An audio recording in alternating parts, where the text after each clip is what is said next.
Halo teman-teman Quotient TV, bersama aku Iren. Saat ini di samping aku sudah ada narasumber yang sudah tidak asing lagi. Perkenalkan Pak Alvin. Halo Makasih. Pak, selamat malam. Malam nih Siren. Oke, Pak Alvin, Iya. seperti kita tahu nih lagi marak-marak banget ya mendekati Pilpres. Betul. Apa nih tanggapan Bapak soal Pilpres dan siapa pilihan Bapak? Wah, iya sih ya. Sekarang ini Pilpres ini makin panas saya lihat ya di situ ya. Pada gontok-gontokan. Padahal Indonesia tuh terkenal sekali loh. Ada kayak jargon dan dibikin bercandaan gitu. Kalau di Amerika itu hasilnya kita bakal tahu 20 menit setelah Pilpres, ya kan? Kalau di negara lain itu di Afrika kita tahu ketika Pilpres sudah langsung tahu tuh. Nah, kalau Indonesia sebelum Pilpres sudah tahu. Oh. Iya, seperti Maksudnya- itu. Jadi Maksudnya gimana, lelucon-lelucon Pak? itu, bercanda-bercandaan itu seperti itu. Jadi mereka udah tahu kalau udah menjadi apa ya, semacam rahasia umum lah, bahwa kalau di Indonesia itu sebelum Pilpres ini mereka udah tahu siapa yang menang gitu loh. Dalam hal kutip-kutip ya sudah ada perencanaan lah gitu ya. Nah, kalau di Indonesia tadi Miss Iren nanya ke saya, siapa dari 01, 02, 03? Ya, kalau ditanyakan ke saya masih berpendapat ke jargon tersebut. Jadi, kalau buat saya dan keluarga saya, siapapun yang kita coblos 01, 02, 03, kita sudah tahu sebenarnya siapa yang menang. Gitu, cara melihatnya waktu itu orang kan nanya saya, gimana Colvin cara lihatnya? Ya sebenarnya satu dari dukungan-dukungan konglomerat ya. Konglomerat kalau di Indonesia ada yang namanya 9 Naga. Misiran tahu 9 Naga? Apa tuh? 9 Naga ini disebut sebagai 9 orang terkaya di Indonesia yang mengontrol perekonomian dan pemerintah. Jadi dibilang ada sebuah konspirasi lah bahwa presiden itu di belakangnya itu yang kontrol sebenarnya 9 Naga. Gitu. Jadi kemana uang 9 Naga pergi 01, 02, 03 itulah yang menurutnya bakal menang. Nah, saya kemarin 2 minggu terakhir ketemu sama mereka gitu kan, kita ngobrol-ngobrol tentang Pilpres toh. Jadi kita sudah tahu sih sebenarnya siapa kira-kira yang akan terpilih gitu. Waduh, maksudnya gimana nih? Udah bisa tahu nih. Ya itu jadinya seperti siapa jargon yang itu. Jadi sebelum pemilihan kita sudah tahu mana yang menang gitu. Tapi kalau kita bicara pasti nanti jadi ribut, nanti jadi hoak, nanti jadi macam-macam lah di situ ya kan. Jadi ya kita biarkan saja masyarakat memilih, tapi nanti kita akan buktikan masing-masing pendapat kita ini, keyakinan kita benar nggak. Waduh, ini menarik banget ya teman-teman. Jadi pendapat Pak Alvin bahwa kita udah bisa tahu nih bahkan ya sebelum Pilpres udah tahu nih siapa yang bakal menang.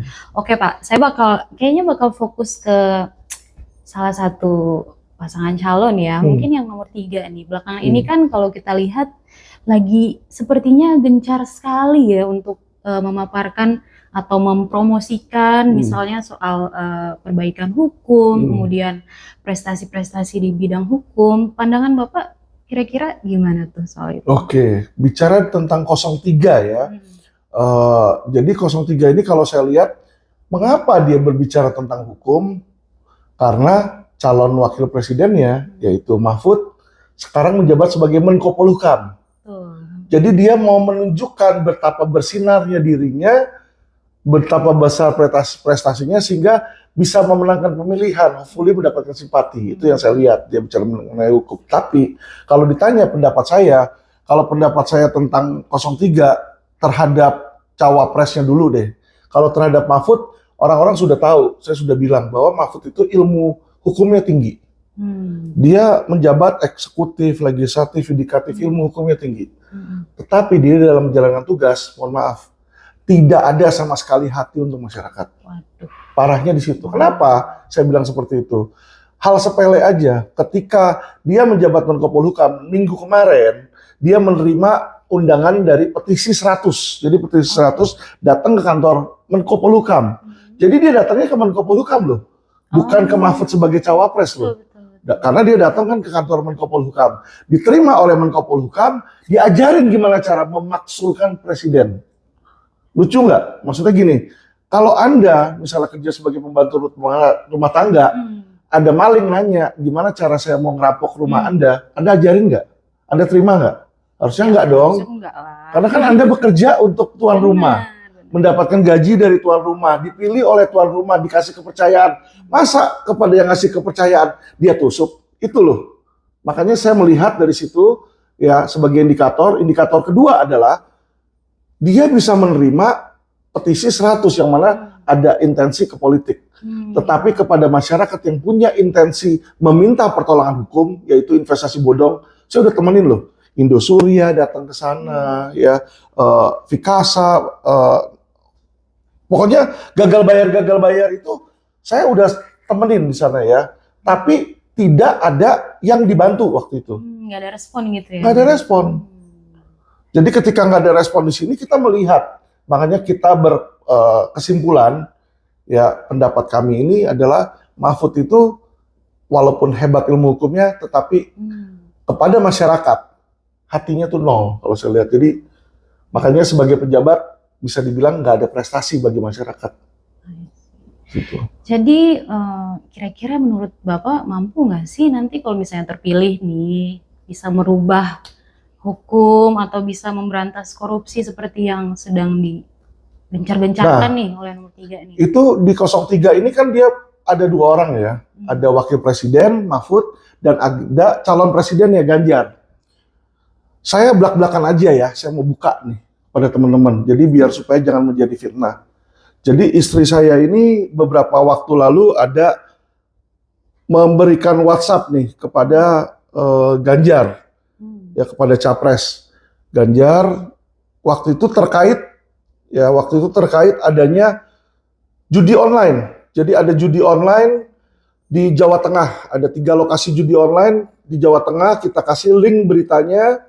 Ini ada WA-nya ke Pak Ganjar ya. Ditulis selamat pagi Pak Ganjar, bagaimana, kenapa di Semarang sudah ada 3 lokasi judi? Apakah Anda tidak tahu atau pura-pura tidak tahu? Kita nanya nih di sini, atau masa bodoh? Harusnya sebagai gubernur Anda jaga etika dan tata krama budaya Jawa, apalagi Semarang sebagai ibu kota Jawa Tengah. Jadi kalau kita bicara penegakan hukum, yang paling gampang di situ adalah menegakkan hukum memberantas kriminalitas. Dan salah satu kriminalitas yang paling marak adalah judi. Ya, judi darat. Nah, terus kami dari LQ Indonesia Law Firm tidak ingin di Indonesia ada pelanggaran hukum terang-terangan dan dibiarkan oleh pejabat pemerintah. Apalagi Anda calon presiden RI. Apa jadinya Indonesia jika dipimpin oleh seorang presiden yang membiarkan pelanggaran undang-undang? Jika Anda tidak mampu menegakkan hukum di Jawa Tengah, bagaimana mungkin Anda menegakkan hukum di Indonesia? Ini kita nanya nih. Ini dibaca sama beliau, udah centang 2 biru ya kalau dilihat. Nah, lalu di sini besokannya Juli 6 dia jawab nih. Ini siapa katanya jam 8.20. Keluarga pengacara Alvin Lim dari LQ Indonesia Law Firm, Pak. Anda ada masalah apa? Kita sebutkan masalahnya adalah ada 3 tempat perjudian buka di kota Semarang di mana menurut hukum Indonesia melanggar pasal 303 KUH pidana, Pak. Sebagai gubernur, saya harap Pak Gubernur mau membenahi, tutup dan sita peralatan judi mereka. Ya, ini LQ berikan nama 3 bosnya, kita bilang. 1, lokasi lipstick Jalan Permata Hijau. Bosnya bernama Didik dan Hogi. 2, lokasi Telaga Bodas. Nama bandarnya Edi. 3, lokasi Sultan Agung Dragon. Bosnya bernama Jeffrey. Ini apa maksudnya? Ditanya sama beliau. Bapak Ganjar kan Gubernur Jawa Tengah, masa tidak tahu ada 3 lokasi judi? Kita bilang kan hal normal masyarakat menanyakan jika ada kejahatan yang tidak diatasi oleh Pemprov. Apakah sebagai gubernur tidak melakukan perbuatan melawan hukum jika membiarkan terjadinya kejahatan di wilayahnya? Apakah sebagai masyarakat dilarang bertanya dan mempertanyakan? Terus ditanya, Anda sudah melapor ke Polresta? Sudah dilaporkan bahkan ke Polda, ke Kapolda Pak. Tapi infonya Oknum 303 ada setoran ke Oknum Polri, jadi tidak ada tindakan. Saya minta datanya kalau Anda punya. By the way, Anda tinggal di Semarang? Ditanya. Boleh saya tahu nama Andanya? Ada. Kita bilang ada videonya.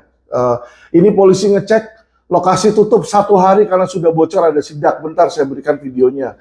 Ini kita berikan link berita di detik.com nih. Ya. Jadi ini berita viral di situ. Ya. Nah lalu apa yang terjadi? Yang terjadi habis itu beliau sedikit upset lah dan menelpon istri saya. Diangkat oleh istri saya, disebut sama istri saya bahwa kita ini sebagai LQ Indonesia Law Firm adalah peduli dengan masyarakat. Dan kita sebenarnya mau mengetes, ya kan, ini calon presiden kompeten atau cuma omdo? Ya normal dong. Betul. Karena kan selama ini nih politikus-politikus ini selalu bilang janji A, B, C, D, F, G sampai Z juga kalau perlu dia janjiin. Tapi ketika sudah menjabat banyak yang kebanyakan bohong gitu loh. Nah itu yang saya lihat. Nah jadi sebagai masyarakat nih ya, Miss Dora, saya sangat tertarik nih untuk memberikan tantangan kepada Pak Ganjar. Boleh nggak kira-kira nih? Apa tuh kira-kira Pak tantangannya? Jadi gini, kalau Pak Ganjar dalam 1 minggu bisa membereskan 3 judi online di 3 judi darat di Semarang. Kalau Anda tidak tahu, Anda telepon saya, Anda tahu nomor telepon saya temani langsung ke lokasi. Ya toh, kita kasih tahu nih lokasinya nih A, B, C, D gitu kan. Ya kan, jadi kejahatan-kejahatan ya. Apakah itu lokasi judi, apakah itu lokasi pelacuran, ya kita tahu tempat-tempatnya Pak. Kita ada videonya, kita tahu bosnya. Ya kan? Apakah Anda berani menegakkan hukum seperti yang Anda dan pasangan Anda bicarakan? Bahwa menegakkan hukum baik, ya kan? Kalau dalam 1 minggu Anda berhasil, saya, keluarga saya, dan saya akan kampanyekan tentang Anda secara gratis. Saya dukung Anda. Karena kalau Anda membantu masyarakat, nah itulah presiden yang kami inginkan. Tapi kalau Anda tidak jawab tantangan saya, dan Anda tidak berani, ya boleh dong kalau kita berpikir, ya ada tantangan, kita kasih tahu nih, sampahnya di mana, pelanggaran hukumnya di mana, tapi dia nggak mau beresin. Berarti menandakan omdo, ya kan? Nah itu yang kita harap. Jadi keputusan bolanya sebenarnya ada di tangan Pak Ganjar. Pak Ganjar mau terima, beresin dan berakhir sebagai pahlawan yang membereskan hukum atau berakhir sebagai orang yang cuma dicap sebagai ya cuma omongnya doang. Gitu. Oke, menarik banget ini ya teman-teman. Jadi berharap banget nih Pak Ganjar setelah nonton ini ya kita lihat responnya seperti apa. Bener ya Pak ya? Betul. Oke. Kita pindah kali ya Pak ke topik lain nih. Belakangan ini kan, bukan belakangan ini ya, tapi memang dalam waktu deket ini ada video yang banyak viral banget bahwa Pak Mahfud nih pengen untuk mundur nih dari jabatan menterinya. Itu menurut Bapak gimana tuh? Ya itu memang dari kemarin-kemarin sudah saya sindir beliau. Jadi setelah saya sindir nggak lama dia keluar tuh video bahwa dia bilang dia mau mundur. Kan saya bilang, kok yang namanya dia Menko Polhukam pakai kantor Menko Polhukam untuk memakzulkan atasannya yaitu presiden. Kan lucu seperti itu ya. Saya bilang padahal kenapa dia menerima itu kan di dalam posisi dia sebagai cawapres. Bukan posisi dia sebagai Menko Polhukam. Berarti di situ saja sudah terlihat beliau itu adalah orang yang etikanya nol. Jadi kalau dibilang Gibran kata dia nggak punya etika dan Gibran itu memberikan pertanyaan-pertanyaan receh di situ kan. Lah, Anda sendiri yang udah profesor dan ketua sono sini kok tidak punya etika gitu ya. Saya sih kalau saya diberikan jabatan sebagai menteri oleh presiden, pasti loh saya junjung tinggi presiden saya. Bukan saya tusuk dari belakang. Benar nggak? Karena kalau kita di dalam sebuah kabinet saling tusuk-menusuk, maka itu bukan kabinet. Itu bukan pemerintahan, tetapi itu adalah pengkhianatan. Ya, makanya disitulah saya kaget gitu loh. Mahfud yang selama ini saya hormati, saya respect, kok bisa tidak punya etika seperti itu? Makanya saya bilang sama dia, kalau saya presidennya, udah saya gampar itu kayak gitu. Nah dia langsung tuh, ya kan, saya mau mengundurkan diri katanya. Nanti kalau waktunya tepat, kapan Pak waktunya tepat Pak? Kalau waktunya tepat setelah tanggal 14 dilihat dulu, tanggal 14 gue terpilih nggak nih? Kalau saya terpilih sebagai wakil presiden, baru dia mundur. Ya itu mah bukan ini. Aman gitu ya. Aman. Nanti kalau, aduh saya nggak terpilih, nggak jadi mundur gitu kan. Ya berarti kan apa menunjukkan sampai sekarang integritasnya juga masih nol. Kalau menurut saya ya Miss. Karena kenapa? Kalau orang sudah tahu hal yang dilakukan salah, dia nggak bilang, tunggu dulu deh pada waktunya saya akan mundur. Nggak bisa, dia udah tahu itu salah. Itu ada sesuatu yang abu-abu, langsung harusnya at the moment dia mundur. Bener nggak? Kalau dia udah tahu nih, waduh yang saya lakukan nih, misalnya mencuri, ini salah nih. Saya balikin aja. Masa dia udah mencuri, dia bilang, nanti aja lah gue balikin aja kalau pas saya ada duit. Sama aja kagak ada niat. Right? Gitu loh. Setuju. Terus gini nih Pak, setelah video itu, lalu ada lagi video yang muncul nih, yang lagi viral juga, yang bilang kalau Pak Mahfud nih, beliau menyampaikan bahwa akan ada yang ditahan ya, kalau misalnya mereka kalah nih. Itu maksudnya apa sih, Pak? Oke, jadi gini ya, Mahfud ini berbicara sebagai Menko Polhukam, sekali lagi dan lagi bicara tentang hukum sebagai Menko Polhukam. Tetapi spek dia bilang ketika ada ditahan apabila kalah, itu dia ngomong sebagai cawapres loh. Menandakan adalah kalau misalnya PDIP kalah atau 03 kalah, misalnya 02 menang atau 01 menang, maka yang menang itu akan mempidanakan dan menjerat seluruh lawannya. Itu maksudnya. Menandakan kepada dia dan kepada kita, kenapa lu mesti takut Pak Mahfud? Loh bener dong, gini loh.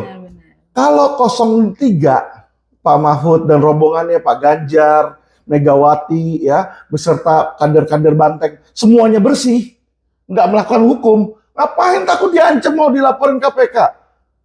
Kecuali Anda tahu dan Anda sadar, Anda brengsek. Loh kalau dia tahu dia brengsek dan melakukan kejahatan atau korupsi, takut dia. Makanya dia ngomong teriak. Kalau saya tidak pernah melakukan, misalnya saya nggak pernah di pemerintahan, diancam begitu, saya tenang aja. Gue di pemerintahannya kagak bakal kena, ya ngomong aja kan gitu. Nah dengan dia membicarakan, dia takut itu. Dia takut berarti dia sendiri pun mohon maaf. Dia tahu teman-temannya dia itu pada banyak kesalahan. Banyak melanggar hukum. Itu yang saya tahu. Gitu. Jadi orang itu harus melihat dari dua sisi, Miss. Satu sisi kita melihat dari sisi beliau. Satu sisi kita melihat dari sisi lawannya. Kenapa ini terjadi? Karena sisi lawannya melihat ini banyak kotoran. Banyak orang-orang oknum mau diberantas ya normal dong. Kalau KPK menangkap tipikor kan normal. Kenapa dia mesti takut dan kenapa dia mesti bilang ke masyarakat nanti 02 itu maksud saya. Mau 01 yang menang pun 01 menangkapin 02, 03 menurut saya is a common thing. Kalau kamu melakukan kesalahan, you have to pay for the price. Setuju. Wah, menarik banget teman-teman ya. Oke, Pak, lanjut nih. Saya mau nanya soal pasangan yang lain nih, khususnya salah satu cawapres yang memang ya bisa dibilang agak diremehkan, ya kadang dibully juga sama netizen ya, ngomong apa langsung plus gitu ya. Soal Gibran, Pak. Gibran. Baik. Apa sih pendapat Bapak soal beliau? Jadi gini ya, Gibran ini kalau saya lihat adalah generasi muda yang baru masuk ke situ. Tentu saja sesuatu yang anomali. Anomali itu sesuatu yang nggak pada biasanya datang situ. Pasti orang-orang kaget. Biasanya kita lihat calon presiden, calon wakil presiden itu orang-orang yang udah tua. Ya hampir mendekati kakek-kakek biasanya. Rambutnya putih-putih gitu kan. Tiba-tiba ada yang muda-muda yang joget-joget gitu. Jadi dia nggak biasa. Jadi apa yang dilakukan oleh anak muda itu dipandang weird dan aneh. Dan dianggap nggak ada etika. Padahal kalau saya sebagai orang tua, saya melihat anak saya, ya saya melihat aneh.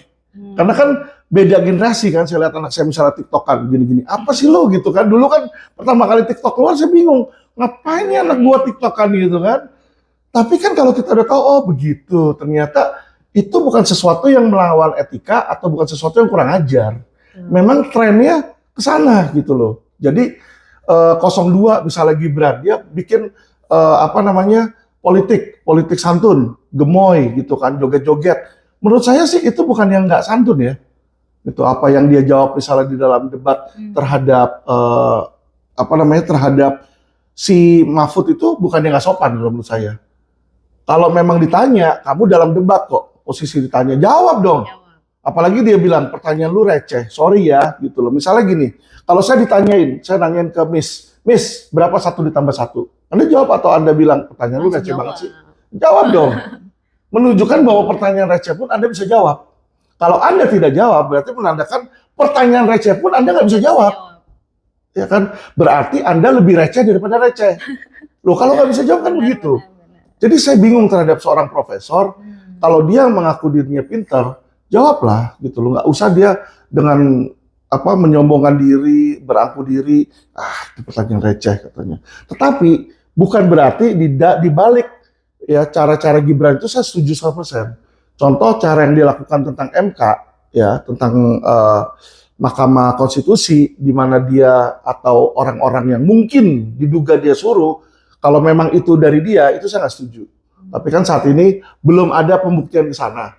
Jadi kalau ditujukan ke Jokowi itu kan belum ada tuduhan Jokowi melakukan itu kan nggak ada. Gitu loh. Jadi kita nggak bisa menyalahkan bapaknya atas sesuatu yang mungkin dilakukan anaknya atau mungkin dilakukan iparnya.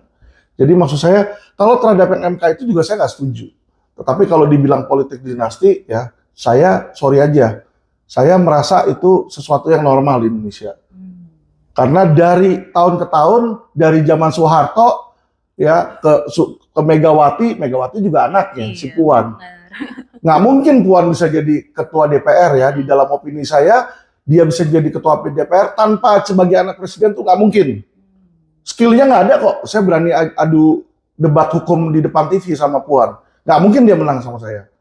Ya kan? Tetapi dia bisa jadi ketua DPR dan saya tidak bisa jadi ketua DPR. Karena apa? Karena dia punya relasi, network, dan kendaraan partai yang ibunya punya. Gitu loh. Berarti ya 11-12 lah ya. Iya. Benar nggak sih Pak? Sama aja kurang Sama lebih. aja Iya. ya. Oke.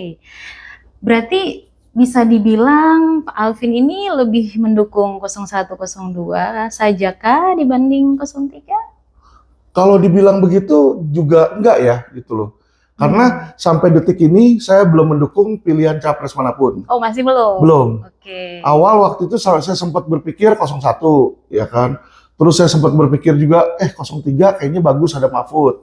Tapi ketika saya bawa korban-korban investasi bodong ketemu Mahfud, kok nggak peduli, kecewa lah kita ya kan. Ya, boleh dong kita kecewa kan gitu. Jadi saya merasa ya, bukan kita, saya merasa saya mau memilih presiden yang benar-benar care sama masyarakat. Terlepas dari dia punya edukasi. Lu mau profesor, lu mau lulusan SD. Kalau lu cinta sama masyarakat, saya yakin dia akan menjadi presiden yang baik. Itu saya yakin. Tapi kalau Anda gelarnya mau profesor kali 10 kek, tapi nggak punya hati buat masyarakat, menurut saya nggak bakal bisa jadi presiden yang baik. Dan saya tidak mau memilih yang seperti itu. Jadi saya masih dari 03, sempat ke 03, 01, ya kan saya pikir apa saya jadi jubir 01 ya gitu ya. Saya gebuk-gebukin 02, 03 gitu. Terus saya pikir, tapi ketemu lagi sama 02. Jadi memang semua ini pilihannya itu ada plus minusnya sih, Miss. Iya. Dan sampai detik ini belum saya menentukan pilihan saya. Berarti kalau misalnya ketika ada yang benar-benar hatinya buat rakyat nih, pasti jadi pilihan Pak Alvin. Langsung. Saya tadi udah kasih tantangan ke Pak Ganjar.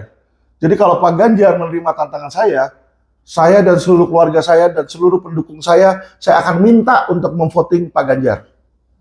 Ya toh? Mantap. Kita mencari presiden yang peduli masyarakat, Miss. Bukan presiden yang pintar ngomong. Kalau presiden pintar ngomong mah, ya kan, tukang kecap aja jadi dosen, jangan jadi presiden. Presiden itu pelaksana, eksekutor, bukan lecturer.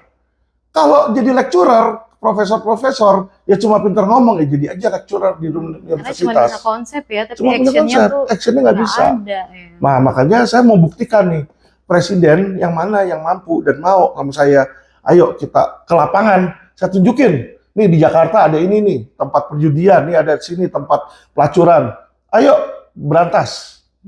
Jadi ya sekali lagi kalau 03 bisa terima tantangan Pak Alvin, saya pilih. Sesuai yang Bapak sampaikan ya. Jadi orang kan bilang, ini Pak Alvin kayaknya benci sama 03. Tidak. Saya justru cinta sama 03, saya mau 03 menang. Saya mau 03 membuktikan bahwa dirinya peduli masyarakat, Bos. Gak omdo ya. Iya dong.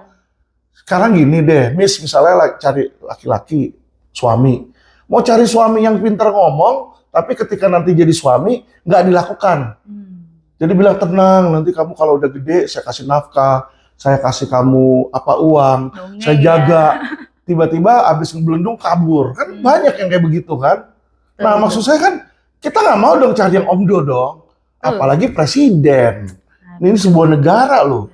276 jiwa tergantung, dan bukan satu jiwa doang. 5 tahun ke depan ya di tangan mereka ini. Betul, ya, makanya saya juga pengen membuktikan situ. Oke, aduh kita tunggu banget nih ya respon dari 03 nih. Terima nggak nih tantangannya? Oke, Pak, ini mungkin pertanyaan terakhir ya. Kita juga sempat dengar isu bahwa Pak Jokowi nih pengen ketemu Ibu Megawati nih, karena ada yang bilang bahwa takut kalah. Gimana nih pendapat Pak Alvin? Nah, itu dia ya. 03 ini ya, yang namanya Banteng ini kadang-kadang short thinking, short thought. Pemikiran dia tuh sangat sepele. Jadi ketika ada pihak lawan mau ketemu ngomong, dipikir, aduh takut kalah, mau ketemu. Padahal semua hasil ratingnya itu dia udah di atas angin. Dia melupakan bahwa kenapa Pak Jokowi, kalau menurut saya ya, kenapa Pak Jokowi itu mau ketemu Ibu Mega. Karena Pak Jokowi ini dia merasa daripada dia menggandeng 01 melawan 03, dia lebih baik menggandeng 03 melawan 01. Karena dia tahu satu putaran dia nggak bisa selesaiin. Dia tahu kan butuh 50%, dia cuma 40%-an. Berarti dia harus menggandeng salah satu. Ya. Jadi disitulah dia berikan prioritas untuk menggandeng 03. Jadi sebenarnya 03, ayo kita bakal dapat pemerintahan, gua share sama lu deh, gitu loh. Tapi si 03 ini merasa di atas angin, lu takut kalah lu ya gandeng gua ya, bodoh itu kalau menurut saya. Bodoh. Mau dikasih duit, mau dikasih rezeki, mau dikasih durian nomplok, malah dia berpikir ini musuh dan dia tutup. Nah, itulah. Berarti narasi takut kalah ini muncul dari pihak 03. Muncul dari 03. Jadi mereka bilang nih 03, 02 nih takut kalah, makanya ketemu sama dia. Kalau saya lihat nggak ke situ. 02 itu dia pintar. Dia melihat, dia lebih memikirkan logika dibanding emosi. Kalau 03 karena ketua umumnya cewek, lebih memikirkan emosi daripada otak, daripada logika gitu loh. Pakai perasaan. Jadi dia gitu ada ya. perasaan walaupun menguntungkan, bodo amat, gue kagak mau. Biar gue rugi, yang penting perasaan gue terpenuhi. Nah itu sebenarnya menurut saya salah itu. Makanya kan kalau orasi kenceng-kenceng mulu kan, gitu kan. Jangan bully saya, jangan bully. Siapa yang bully dia? Dan anehnya, dia baru ngomong sekarang.